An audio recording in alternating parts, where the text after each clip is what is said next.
I'm Charlie Munger. I'm 99 years old. I've been wealthy for over 60 years. I've survived 18 recessions. I've watched the market crash and recover more times than I can count. And in all that time, I've learned one truth that most people never understand. Getting rich is easy compared to staying rich. I've watched lottery winners go bankrupt within 3 years. I've watched business owners build empires and lose everything. I've watched professional athletes make $300 million and die with nothing. I've watched brilliant investors beat the market for decades, then wipe out in a single bad year. The pattern is always the same. They knew how to accumulate wealth. They never learned how to protect it. Here's a statistic that should terrify every wealthy person. 70% of wealthy families lose their fortune by the second generation. 90% lose it by the third. That's not bad luck. That's a pattern. That's proof that most people have no system for protecting wealth across time. But there is a system, one strategy that protects wealth through every disaster, one approach that not only survives chaos but actually grows stronger because of it. And if you don't learn this strategy, you will lose everything you've built. Maybe not today, maybe not next year, but eventually something will happen that you didn't predict. And without this protection, it will destroy you. I got a phone call at 3 a.m. On the other end was a man I had known for 30 years. A man who had built a $50 million empire from nothing. A man who owned 12 restaurants across California, employed 400 people, and had just bought a vacation home in Hawaii 6 months earlier. He was sobbing so hard I could barely understand him. Charlie, he said, I have nothing left. Nothing. My wife is leaving. My kids won't talk to me. The banks are taking everything. I don't know what to do. His name was Thomas. And in 18 months, he went from $50 million to filing for personal bankruptcy. Not because of bad luck. Not because the economy crashed. Not because someone cheated him. He destroyed himself. With one decision, one catastrophic decision that took everything he spent 30 years building and turned it to ashes in less than 2 years. And the worst part, I could see it coming. I warned him. I begged him to stop, but he didn't listen. And now he works as a restaurant manager for someone else, making $60,000 a year, trying to pay off debts he will never escape. That phone call changed everything for me, because I realized that most wealthy people have no idea how to protect what they've built. They know how to make money. They have no idea how to keep it. Before we go deeper, I need something from you. Drop a comment right now and tell me, what city are you watching from and what's your biggest fear about your money? Are you afraid of losing what you built? Worried about the next recession? Scared that one mistake could cost you everything? Terrified that you'll run out of money before you die? Be honest. No judgment here. I've had all those fears myself. Every wealthy person has. And here's what I want you to promise me right now. Watch this entire video until the end. Not for me, for your own financial future, for your family, for everyone who depends on you. Because what I'm about to share in the next 40 minutes could save you from losing everything. The people who stay wealthy are the ones who finish what they start. They commit to learning. They don't quit halfway through. So promise me you'll stay until the end. Your future self will thank you. Most importantly, trust yourself. The fact that you're here learning about wealth protection means you're already thinking long term. That puts you ahead of 95% of people. Trust that instinct. Let me tell you exactly what happened to Thomas. Because his story is the story of every wealthy person who loses everything. Thomas started with nothing. Immigrant family. Worked in restaurants since he was 14. By 25, he saved enough to open his own place. Small Vietnamese restaurant in San Jose. 12 tables. Just him and his wife cooking and serving. That first restaurant succeeded. So he opened a second, then a third.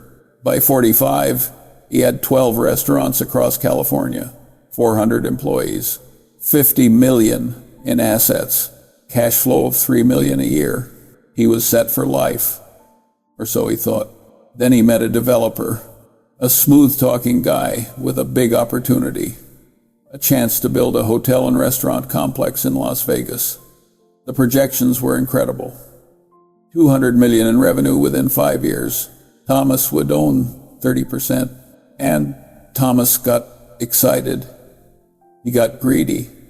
He saw a chance to go from wealthy to ultra wealthy, from 50 million to 200 million. So he made the decision that destroyed him. He mortgaged his restaurants, all 12 of them. He took out personal loans. He liquidated his investment accounts. He put everything into this one deal. For a while, it looked brilliant. Construction started. The building went up. Pre-bookings came in. Thomas was walking around telling everyone he was about to be worth 200 million. Then the problems started. Construction costs doubled. Permits got delayed. The developer had legal problems nobody knew about. Investors started backing out. The project stalled at 60% complete, and Thomas was stuck. He had debt payments he couldn't make, mortgages on restaurants that were now worth less than he owed, a project that was bleeding money every month with no end in sight. Within 18 months, the banks started foreclosing, first on the project, then on his restaurants. One by one, the business he spent 30 years building was taken away. His wife, who had worked beside him since the beginning, couldn't take the stress. She filed for divorce. His children blamed him for destroying their inheritance. His employees, 400 people who depended on him, lost their jobs. And that's when he called me. 3 a.m, sobbing, asking what to do. I told him what I'm about to tell you. You come back by never making that mistake again. You come back by learning the one strategy that makes sure you never lose everything. And that's what I'm going to teach you today. But you have to stay with me. Every minute of this video contains lessons that took me 70 years to learn. Don't cheat yourself by leaving early. The strategy is this: diversification is not enough. You need anti-fragility. Let me explain what that means, because this is the most important concept in wealth protection, and almost nobody understands it. Most people think diversification means owning different things. You own stocks, bonds, real estate, maybe some gold, and if one goes down, the others protect you. That's what every financial advisor tells you. And it's not wrong, it's just incomplete, because diversification protects you from losing everything, but it doesn't protect you from losing a lot. It's purely defensive. It says, I'm going to spread my risk so no single failure destroys me. And that's fine, but it's not enough, because in a major crisis, everything goes down together. In 2008, stocks crashed, real estate crashed, bonds crashed. Diversification didn't save people. It just meant they lost money in multiple places instead of one. Thomas was diversified. He had 12 restaurants in different cities. He had investments in different sectors. And he still lost everything, because diversification alone is not enough. Anti-fragility is different. Anti-fragility doesn't just protect you from loss. It positions you to benefit from chaos. It's the idea that your wealth doesn't just survive disasters. It actually grows stronger because of them. And this is what separates people who stay rich from people who lose everything. Let me explain this with a simple image. Think about a wine glass. A wine glass is fragile. If you drop it, it breaks. It cannot handle stress. One bad event and it's destroyed forever. That's most people's wealth. One bad event, one market crash, one failed business, one lawsuit, one health crisis, and it shatters. Gone forever. No recovery possible. Thomas's wealth was a wine glass. He dropped it, and it shattered into 1,000,000 pieces. Now think about a plastic cup. A plastic cup is robust.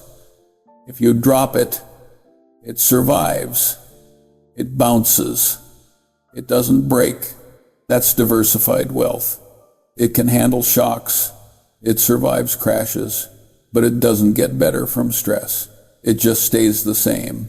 A plastic cup that's been dropped 100 times is still just a plastic cup. Most financial advice tries to turn your wine glass into a plastic cup. Diversify.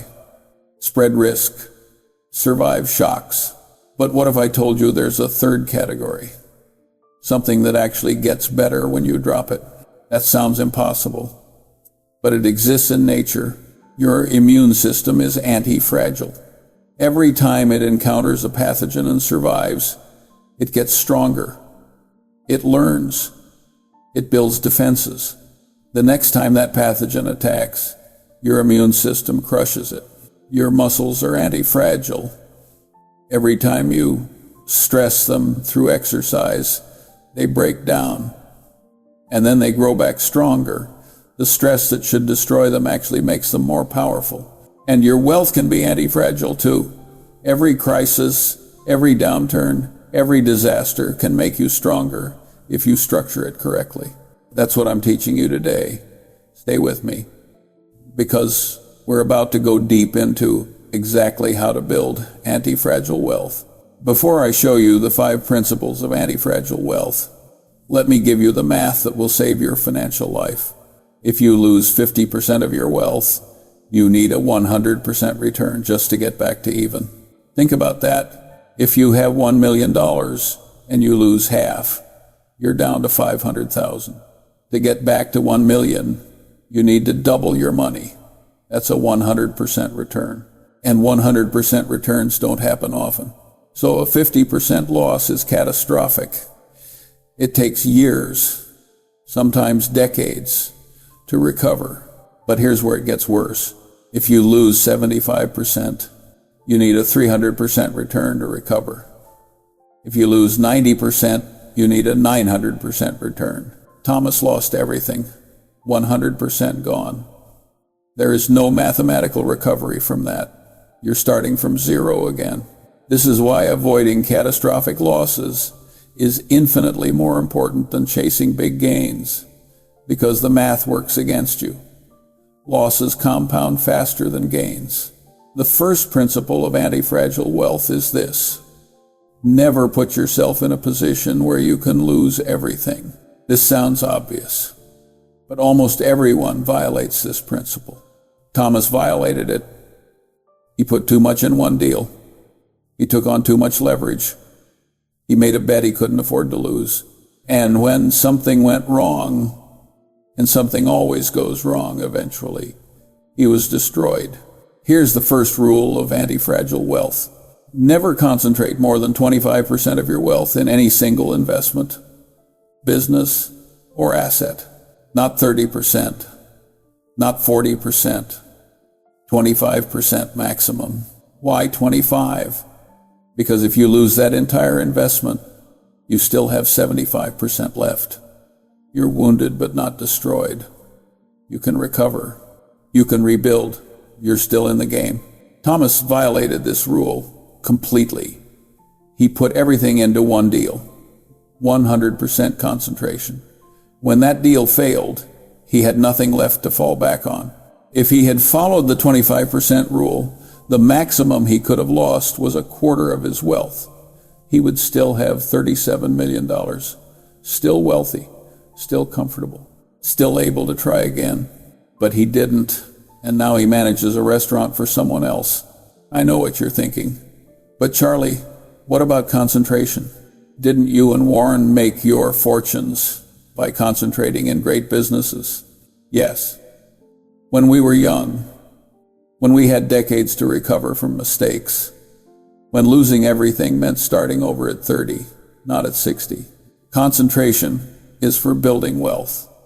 Diversification is for protecting wealth. Different stages require different strategies. Once you've built something worth protecting, the rules change. The goal shifts from maximum growth to maximum survival. And maximum survival means never putting more than 25% in any single basket.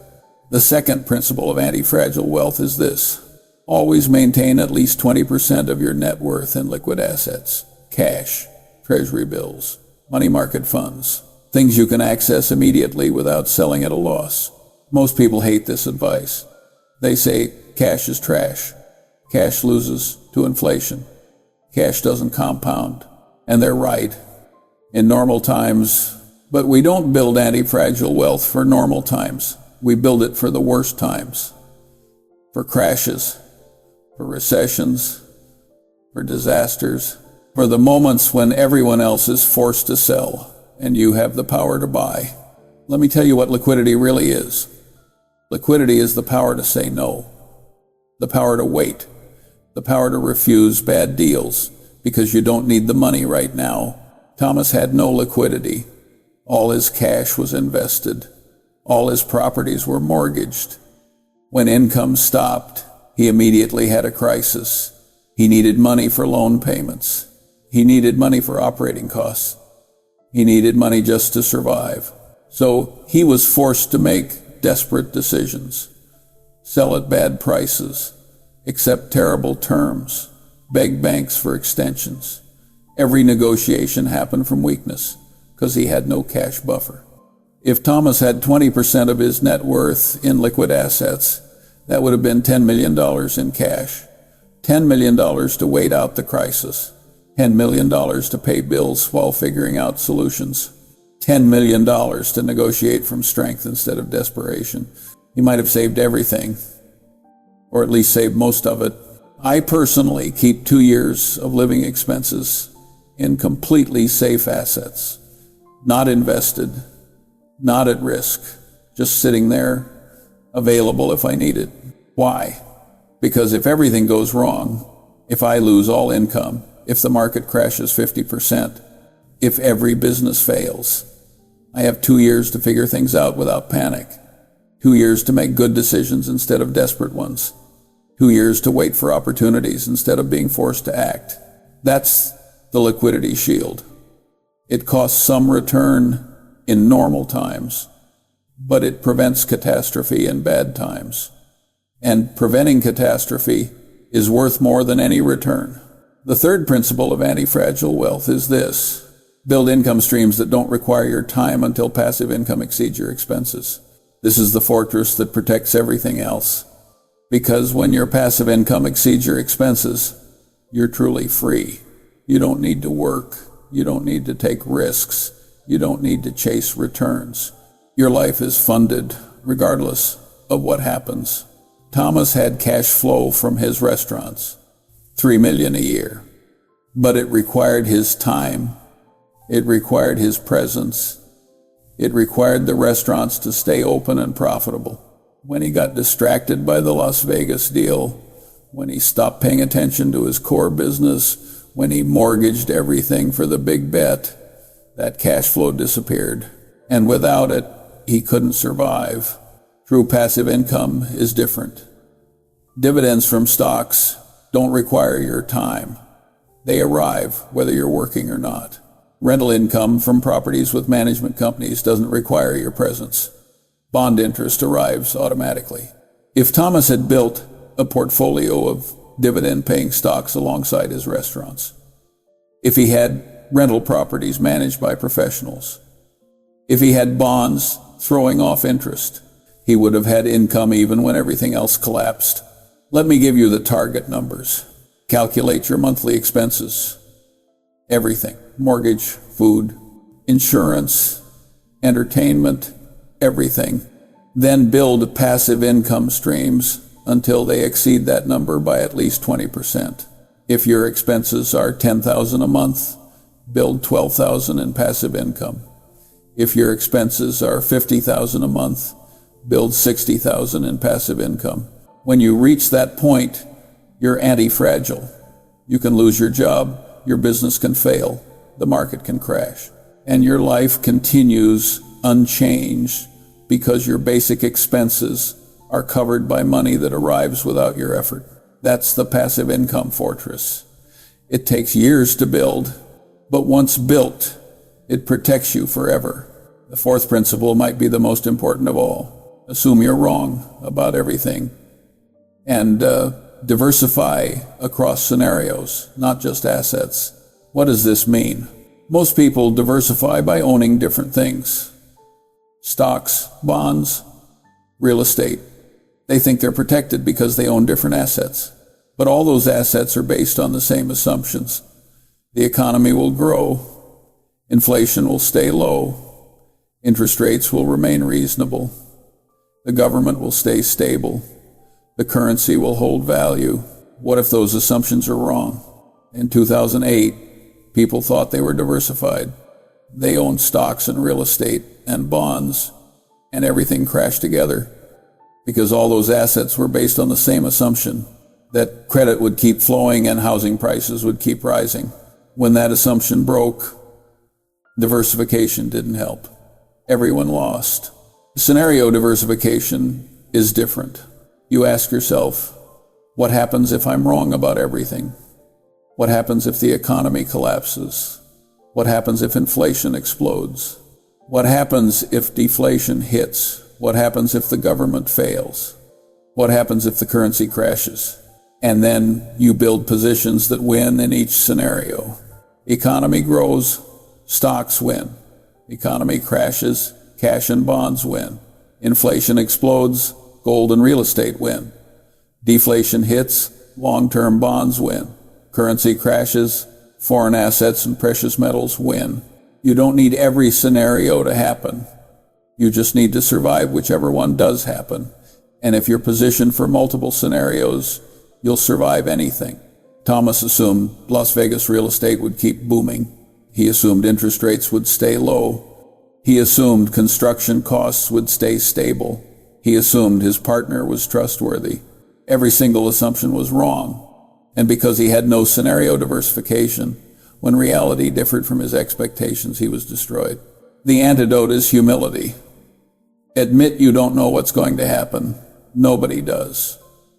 And structure your wealth to survive and thrive, regardless of which scenario unfolds. The fifth principle completes the system.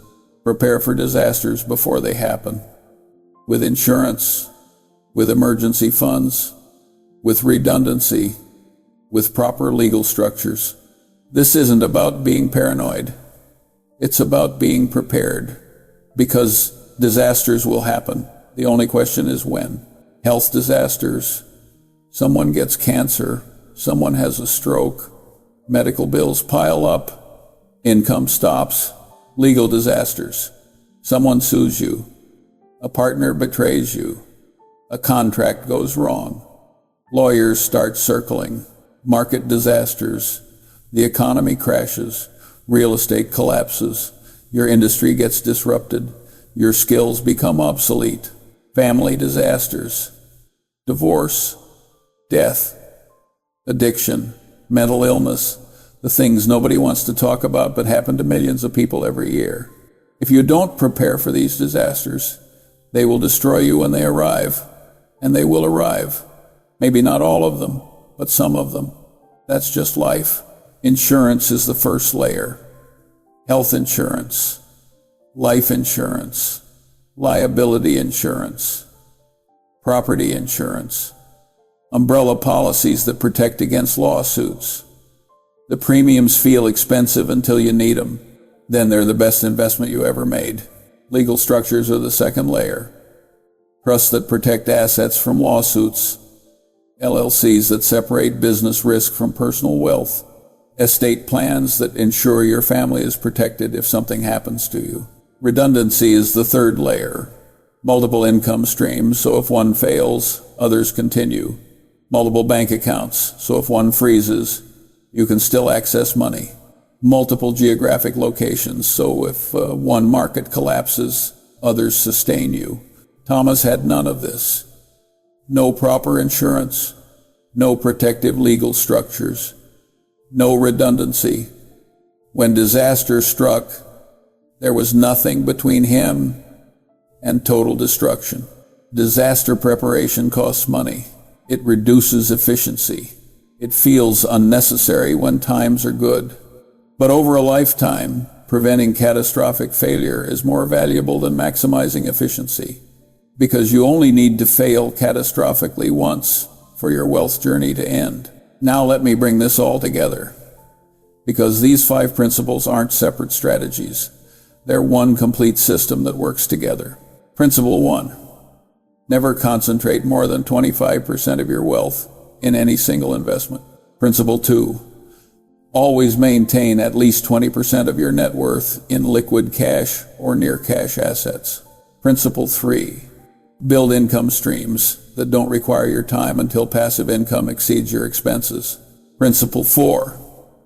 Assume you're wrong about everything and diversify across scenarios, not just assets. Principle 5. Prepare for disasters before they happen with insurance, emergency funds, redundancy, and proper legal structures. When you build your wealth this way, something extraordinary happens. You stop being afraid. You stop checking the news every day, worrying about crashes. You stop losing sleep over market volatility. You stop panicking when things go wrong, because you know that no matter what happens, you're protected. Your wealth can handle it. You've built in so much protection, so much redundancy, so much preparation, that no single disaster can destroy you. And when you're not afraid, you make better decisions. You can wait for great opportunities instead of chasing mediocre ones. You can think long-term instead of reacting short-term. You can act from strength instead of desperation. You can say no to bad deals without fear of missing out. That calm, patient, strategic approach, that's what compounds into extraordinary wealth over decades. This is how Warren Buffett and I built Berkshire Hathaway. Not by taking huge risks, not by betting everything on one idea, not by using massive leverage or making concentrated bets, but by building an anti-fragile system that survived and thrived through every disaster for 60 years. We survived the stagflation of the 1970s when inflation destroyed most portfolios, and survived the crash of 1987 when the market dropped 22% in a single day. If the dot-com bubble, everyone called us dinosaurs for not buying technology stocks, and then watched those stocks lose 90%. The other story is we survived the financial crisis of 2008 when the entire banking system nearly collapsed. We survived the pandemic crash of 2020 when markets fell faster than any time in history. And we didn't just survive. We got stronger from each crisis. Because when you're anti-fragile, chaos is your friend. Everyone else is panicking and selling. You're calm and buying. Everyone else is desperate for cash. You have cash to deploy. Everyone else is forced to accept bad terms. You can dictate terms. That's the power of anti-fragility. So here's what I want you to do right now. Take out a piece of paper or open a note on your phone and write down your answers to these 5 questions. Question 1. What percentage of my wealth is concentrated in my single largest investment? If it's more than 25%, you have concentration risk. Write down the exact number. Question 2. How many months of expenses do I have in liquid cash? If it's less than 6 months, ideally less than 24 months, you have liquidity risk. Write down the number. Question 3. What percentage of my monthly expenses is covered by passive income that doesn't require my time? If it's less than 100%, you have income risk. Write down the percentage. Question 4. What assumptions is my wealth based on? And what happens if I'm wrong about each one? If you don't have clear answers, you have assumption risk. Write them down. Question 5. What disasters am I not prepared for? And what would happen if they occurred tomorrow? If you can list disasters you haven't prepared for, you have preparation risk. Write them all down. These 5 questions will show you exactly where your wealth is fragile. And once you know where it's fragile, you can fix it. Maybe you need to sell some concentrated positions and diversify. Maybe you need to build up cash reserves, even if it means liquidating some investments. Maybe you need to shift toward income-producing assets like dividend stocks or rental properties. Maybe you need to buy insurance you've been avoiding. Maybe you need to set up legal structures to protect assets, But whatever you need to do it now, not next year, not when you have more money. Now, before disaster strikes, let me tell you what happened to Thomas. He's 62 now. He's starting over. Works as a restaurant manager, making $60,000 a year, pays off debt every month, saves what he can. And you know what he told me last month? He said, "Charlie, I'll never make that mistake again. If I ever build wealth again, I'm doing it your way. Slow, diversified, anti-fragile, no big swings, no leverage, no desperation. Just steady, protected growth." And I told him that's the only way that works long term, because getting rich twice is possible. People do it. But if you lose everything twice, you're done. You run out of time. You run out of energy. You run out of belief. You run out of relationships who will support you. So you have to get it right. And getting it right means building anti-fragile wealth. I can tell you from watching Thomas and hundreds of others over 7 decades, you don't want to learn these lessons the hard way. The hard way costs decades. The hard way costs relationships. The hard way costs your confidence and your belief in yourself. The hard way might cost you everything. Learn from other people's mistakes instead of making them yourself. That's wisdom. And wisdom is what keeps you rich. Build anti-fragile wealth starting today. And you'll never have to make that 3 a.m. phone call to someone you trust, crying because you've lost everything. You'll never have to explain to your family that the life they had is gone. You'll never have to start over at 60. You'll build wealth that lasts forever and protects everyone you love. I'm 99 years old. I've been wealthy longer than most people live. And the only reason I've stayed wealthy is because I never gave fate the chance to take it all away.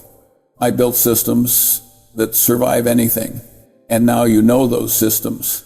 Every principle I've shared today took me decades to learn. Some I learned from my own mistakes. Some I learned from watching others fail. But all of them work. All of them will protect you. All of them will keep you rich if you implement them. You watched until the end. That means you're serious. That means you're committed. That means you're different from the 95% who quit halfway through. Now take what you learned and use it. Build anti-fragile wealth. Protect your future. And build a legacy that lasts forever.